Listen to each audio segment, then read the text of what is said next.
पश्चिम बंगाल विधानसभा चुनाव के मद्देनजर दक्षिण 24 परगना के भांगड़ में राजनीतिक सरगर्मी तेज हो गई है। इंडियन सेक्युलर फ्रंट यानी कि आईएसएफ के प्रमुख नेता और विधायक नौशाद सिद्दीकी ने आज अपने निर्वाचन क्षेत्र में जोरदार चुनावी प्रचार किया। नौशाद सिद्दीकी ने भांगड़ के विभिन्न इलाकों में रोड शो और जनसभाएं की।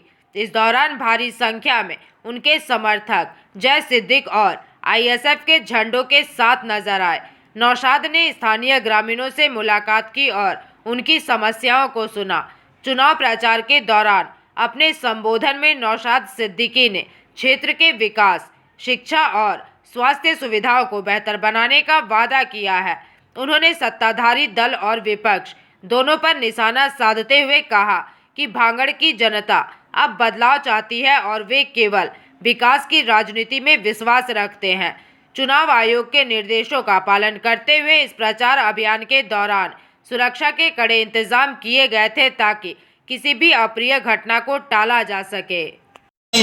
যদি এত ভালোবাসা আপনারা দিতে পারেন, আপনাকে আমি কিভাবে ছেড়ে যেতে পারি, চোরেদের দলে কিভাবে নাম আমি লেখাতে পারি। আজকাল আবার চোর বললেও রাগ হয়ে যাচ্ছে, মানে বলাটা খালি কম হয়ে যাচ্ছে। এইটা রাগ দেখাচ্ছে, কি বলছি বুঝতে পারছেন না? রাগ দেখাচ্ছে যে এইটা আমার ডিগ্রি নয়, এর থেকে বড় ডিগ্রি আমার আছে, সেটা কেন বলছো না, তাই না?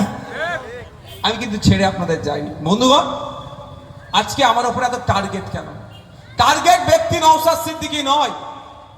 টার্গেট যদি ব্যক্তি নওশাদ সিদ্দিকী হতো, টার্গেটে তারা ফেল হয়ে গিয়েছে, ওরা ঘরে বসে পড়তো। টার্গেট হচ্ছে নওশাদ সিদ্দিকীর কণ্ঠ।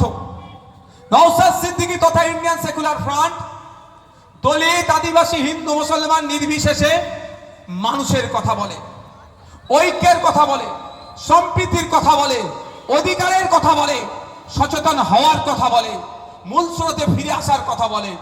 এই জন্যই নওশাদ সিদ্দিকীর উপরে এবার আক্রমণ নামিয়ে নিয়ে আসা হচ্ছে যে এই কণ্ঠটাকে যদি আমরা আটকাতে পারি, তাহলে বাকিগুলো তো দেখছেন কোন জায়গায় পৌঁছে গিয়েছে। একটা যে জ্বলছে এটাকেও সেটাকে ভুতিয়ে দিতে হবে। Bureau report, PVTV news.